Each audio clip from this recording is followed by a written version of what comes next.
Good morning students. कल अपन ने last topic किया था इंटरनेट टर्मिनोलॉजी से संबंधित, है ना। इंटरनेट टर्मिनोलॉजी में अपने लास्ट में बता रहा था आपको डाउनलोडिंग,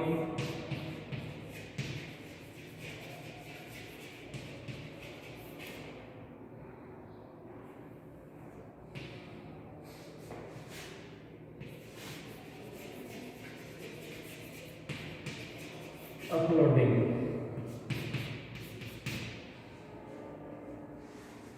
डाउनलोडिंग और अपलोडिंग। डाउनलोडिंग आपको कल बताया था कि सर्वर कंप्यूटर से या सर्विस देने वाले कंप्यूटर से कोई भी इंफॉर्मेशन हम क्लाइंट यानी हमारे सिस्टम के ऊपर ट्रांसफर करते हैं तो वो प्रोसेस कहलाता है डाउनलोडिंग। अपलोडिंग इसका रिवर्स हो जाएगा। क्लाइंट सिस्टम से कोई भी इंफॉर्मेशन सर्वर सिस्टम पे हम ट्रांसफर करते हैं उस प्रोसेस को हम क्या बोलते हैं, अपलोडिंग। इसके बाद अगला टॉपिक है हमारा मॉडेम। पहले भी बता चुका हूँ आपको, ये दो नाम से मिलकर बना हुआ है, मो और एक डेम। एमओ से बनता है मॉड्यूलेशन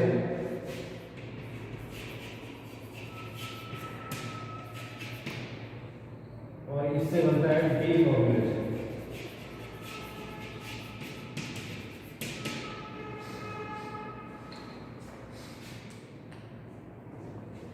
मॉड्यूलेशन और डीमॉड्यूलेशन। मॉड्यूलेशन जब डिजिटल डेटा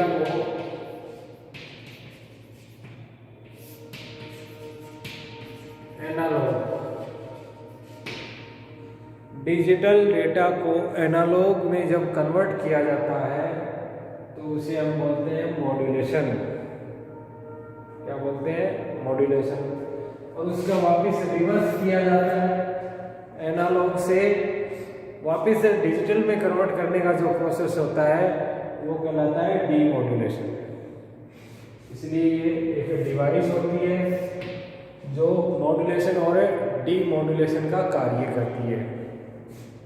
किसका कार्य करती है, मॉड्यूलेशन और डीमॉड्यूलेशन का कार्य करती है।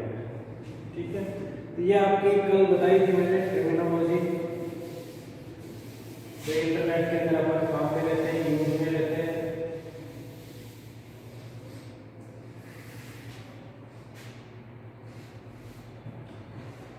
फिर इसके बाद इंटरनेट की एप्लीकेशन में इंटरनेट के यूज कि भाई इंटरनेट का यूज कहाँ कहाँ होता है ना। तो इंटरनेट का यूज हर जगह होता है, सब जगह अपन काम में लेते हैं। टीचिंग में इंटरनेट का यूज, मेडिकल में इंटरनेट का यूज, दूरसंचार में, वीडियो कॉन्फ्रेंसिंग, ऑनलाइन शॉपिंग, है ना। ये इंटरनेट के यूज की सहायता से संभव है ना। Online shopping, video conferencing, business में आजकल सब कुछ ऑनलाइन, बिजनेस भी ऑनलाइन होने लगा।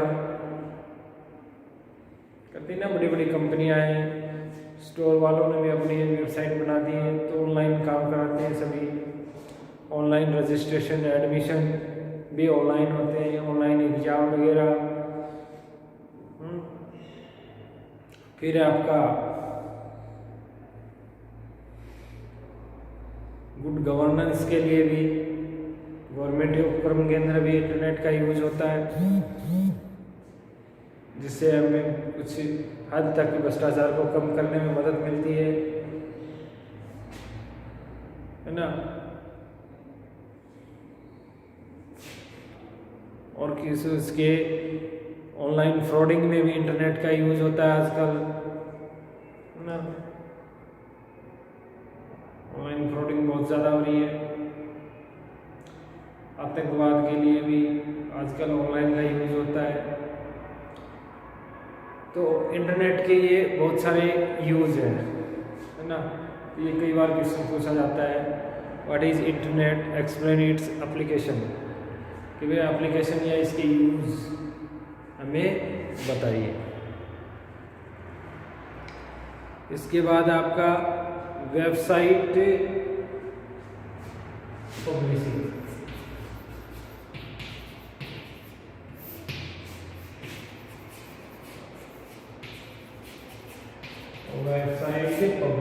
वेबसाइट को पब्लिश कैसे करते हैं? कोई वेबसाइट आपने बनाई, उसको पब्लिश यानी आम जनता के लिए अवेलेबल कैसे कराया जाता है?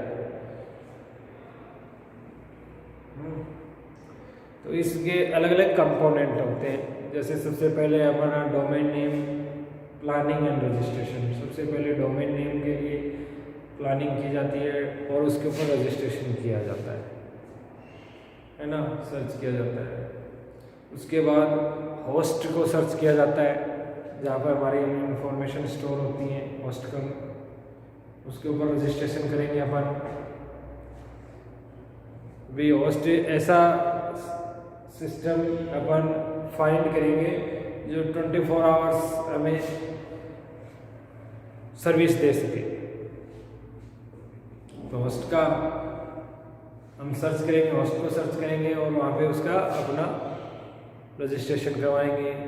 होस्ट प्रोवाइड करने वाली बहुत सी संस्थाएं, ऑर्गेनाइजेशन एंड कंपनियां हैं जो अपना एनुअल शुल्क लेती हैं और वो हमें स्पेस प्रोवाइड कराती हैं होस्ट में, कंप्यूटर पे। फिर इसके बाद वेबसाइट डिजाइनिंग की जाती है। वेबसाइट को हम क्या करेंगे, डिजाइन करेंगे हमारी आवश्यकता के अनुसार। वेबसाइट डिजाइन हो गई, उसके बाद उसका प्रमोशन करते हैं। प्रमोशन का मतलब प्रचार प्रसार। आपने सुना होगा ये फिल्म स्टार वगैरह होते हैं कि ये अपनी फिल्म का प्रमोशन करने के लिए वहाँ गए। प्रमोशन का मतलब होता है उसका प्रचार करना। प्रमोशन अपनी वेबसाइट के बारे में लोगों को बताना, उसका प्रचार किया जाता है प्रिंट मीडिया के थ्रू, सोशल मीडिया के थ्रू, या कोई भी फेमस वेबसाइट है उसके थ्रू, तो उसका प्रमोशन किया जाता है। फिर इसके बाद आता है हमारा मेंटेनेंस। उस वेबसाइट को मेंटेन रखना, ये भी उसका एक कंपोनेंट होता है। इसका वेबसाइट पब्लिशिंग का। तो ये 5 पॉइंट इसमें काम में लिए जाते हैं। Domain name, planning and registration, host registration और प्रमोशन और वेब डिजाइनिंग, प्रमोशन और मेंटेनेंस।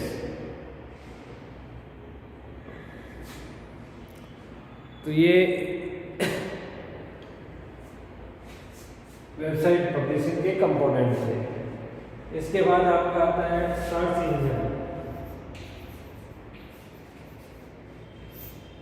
सर्च से आपको पता ही चल गया होगा, सर्च का मतलब कोई भी चीज़ फाइंड करना, ढूंढना, सर्च इंजन।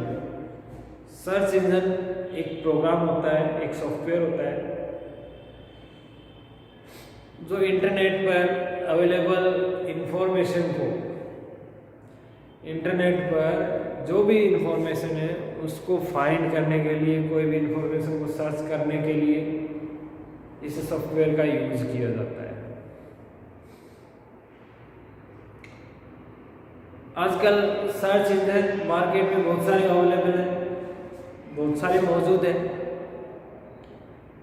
जिस कंपनी ने अपना प्रोडक्ट बनाया, अपना सर्च इंजन बनाया, सॉफ्टवेयर या प्रोग्राम बनाया, उसने अपना नाम दे दिया। जैसे गूगल है, कोई भी हमें सर्च करनी होती है इंटरनेट पे, कहाँ लिखते हैं? गूगल में लिखते हैं, गूगल में।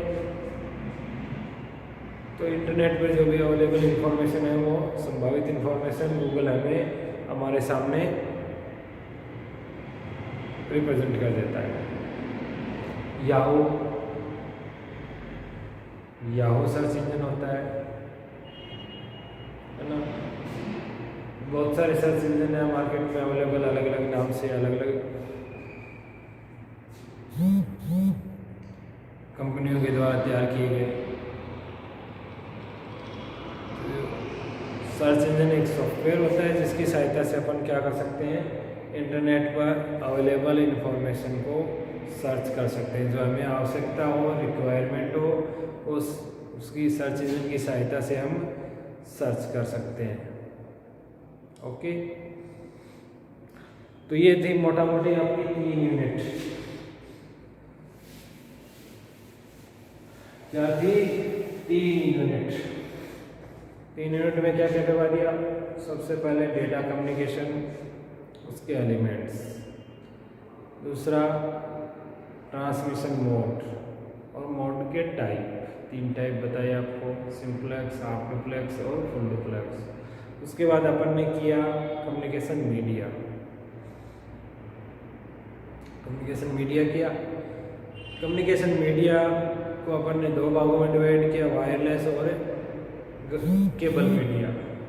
केबल मीडिया के अंदर अपन ने 3 केबल पढ़ी है, ट्विस्टेड पेयर पढ़ा है, कोएक्सियल केबल और ऑप्टिकल फाइबर।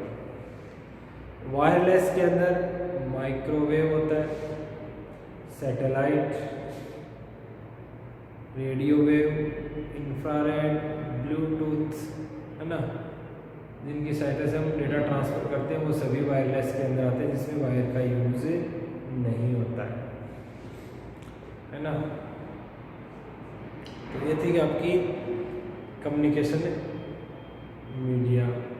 इसके अपन ने टाइप पढ़े हैं अच्छी तरह से ना। इसमें एक क्वेश्चन आता है भी हमेशा, या तो कोई केबल के नाम पूछ लेंगे या फिर पूरा क्वेश्चन पूछ लेंगे। क्वेश्चन आता है इसके ऊपर, केबल का डायग्राम बनाएंगे, उसके एडवांटेज डिसएडवांटेज लिखेंगे ना। फिर है इसके बाद हमारा कंप्यूटर नेटवर्क। कंप्यूटर नेटवर्क के टाइप, कंप्यूटर नेटवर्क के टाइप कौन कौन से? लैन, मैन और वैन। कल अपन ने किए थे लैन, मैन और वैन।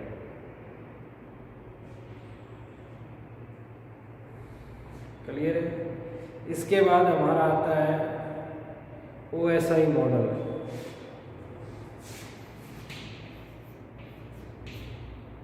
OSI मॉडल, इसकी फुल फॉर्म होती है open system interconnection. Open system interconnection, ये एक तरीका है, एक मेथड है जो ISO ने डेवलप किया था।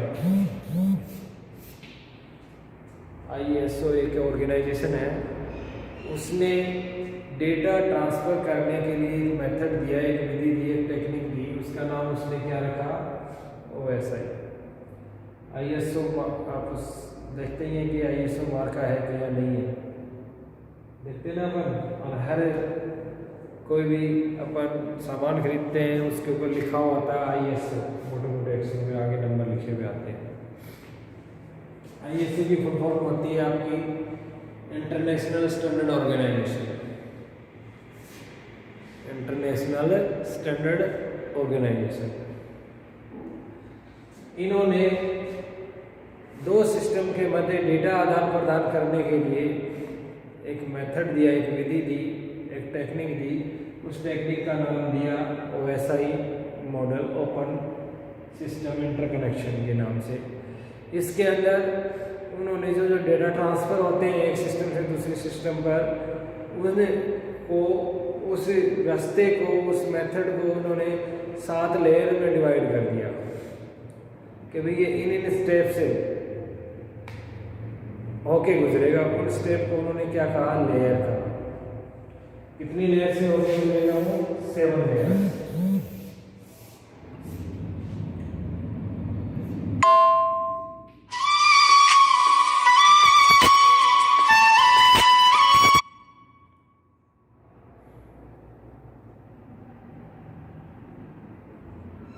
सेवन लेयर से होके गुजरेगा वो, ठीक है।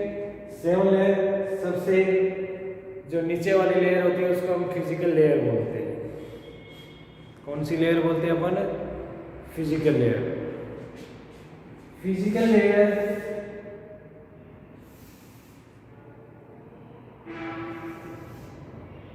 और सबसे टॉप लेयर होती है 7 नंबर, उसको हम बोलते हैं application layer.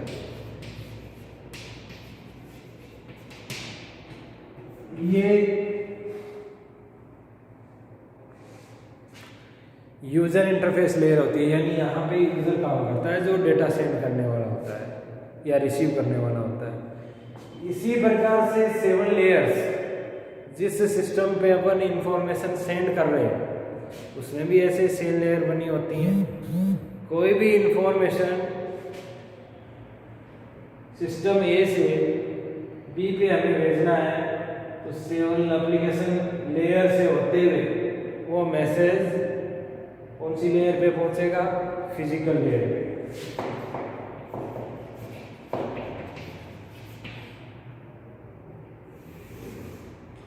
Physical data link network transport session presentation, ये 7 लेयर होती है इसकी। ये पहले मैं बता चुका हूँ आपको अच्छी तरह से। Application, presentation, session, transport, network, data link layer और फिजिकल लेयर। इसी प्रकार से दूसरे सिस्टम पे हम डेटा ट्रांसफर कर रहे हैं, उसमें भी ये 7 लेयर होती है। इन 3 लेयर्स को बोला जाता है नेटवर्क सपोर्टेड लेयर, यानी ये नेटवर्क के लिए कार्य करती है, नेटवर्क से संबंधित कार्य करती है, इसलिए नेटवर्क सपोर्टेड लेयर। और ये 3 लेयर होती है यूजर सपोर्टेड, यानी यूजर से संबंधित कार्य करती है, इसलिए इनको क्या बोलते हैं, यूजर सपोर्टेड लेयर। और जो ट्रांसपोर्ट लेयर होती है ये end to end delivery, node to node delivery के लिए रिस्पॉन्सिबल होती है, यानी फिक्स नोड के ऊपर डेटा ट्रांसफर करने के लिए रिस्पॉन्सिबल इसको ठहराया जाता है। तो ये 7 लेयर होती है हमारी। कोई भी मैसेज यहाँ एप्लीकेशन लेयर के ऊपर लिखेगा यूजर, वो इन सबसे होते हुए कहाँ पहुँचेगा, physical layer. Physical layer network से कनेक्टेड होती है, इसके द्वारा निर्धारण किया जाता है किस प्रकार की टोपोलॉजी है, किस प्रकार के मोड का यूज़ करना है, वो सभी इसी फिजिकल लेयर के अंदर होता है। ये क्या करती है, उस मैसेज को नेटवर्क में डाल देती है, नेटवर्क के थ्रू दूसरे सिस्टम की फिजिकल लेयर के पास वो मैसेज पहुंचता है, और फिर फिजिकल लेयर से होता हुआ वो कहाँ पहुंचता है, एप्लीकेशन लेयर पे, और एप्लीकेशन लेयर से यूज़र उस मैसेज को क्या करता है, रिसीव करता है, उस मैसेज को क्या करेगा, रिसीव करेगा। तो इस प्रकार से OSI मॉडल, और इन प्रत्येक लेयर्स का अपना अलग अलग काम है, प्रत्येक लेयर्स का अलग अलग, सभी लेयर्स का कोई ना कोई काम इनके द्वारा कंप्लीट किया जाता है, अलग अलग, यानी अलग अलग स्थान के ऊपर, अलग अलग स्टेप के ऊपर इनके द्वारा अलग अलग काम किया जाता है। तो ये था आपका OSI मॉडल। इस पर भी क्वेश्चन पूछा जाता है, अपन फिर करते रहेंगे, चलता रहेगा ये तो बार बार। OSI मॉडल हो गया। उसके बाद आपका आता है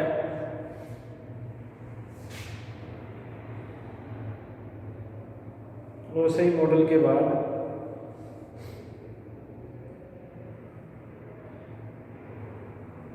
वेब ब्राउज़र या world wide web. World wide web browser सबसे पहले मोज़ेक का डेवलपमेंट हुआ। वेब ब्राउज़र एक सॉफ्टवेयर होता है, क्या होता होता है सॉफ्टवेयर। इस सॉफ्टवेयर के द्वारा हम किसी भी वेबसाइट को ओपन कर सकते हैं। ये हमें कोई भी वेबसाइट ओपन करने के लिए एक प्लेटफॉर्म प्रदान करता है, जिससे अपन इंटरनेट की वेबसाइट को आसानी से एक्सेस कर सकते हैं, उसको आसानी से अपन काम में ले सकते हैं। ये काम किसके द्वारा किया जाता है? हेल्प की जाती है वेब ब्राउज़र। वेब ब्राउज़र दो टाइप के होते हैं, एक तो टेक्स्ट बेस्ड और ग्राफिक्स बेस्ड। टेक्स्ट बेस्ड जो टेक्स्ट डेटा को एक्सेस करने की परमिशन देते हैं, ग्राफिक्स बेस्ड सभी प्रकार की इंफॉर्मेशन एक्सेस करने के लिए अवेलेबल होते हैं। ये कई प्रकार के मार्केट में आपके अवेलेबल हैं। सबसे पहले मोज़ेक आया था, इंटरनेट एक्सप्लोरर है, क्रोम है ना, ये सभी क्या है? मोजिला फायरफॉक्स है, ये सभी क्या है? वेब ब्राउज़र के नाम। अलग अलग कंपनियों ने अपने अपने डेवलप किए और उन्हें अपना अपना नेम प्रोवाइड करा दिया। तो ये आपका कुछ 3 यूनिट का रिवीजन था। बाकी नेक्स्ट अपन करेंगे कल से।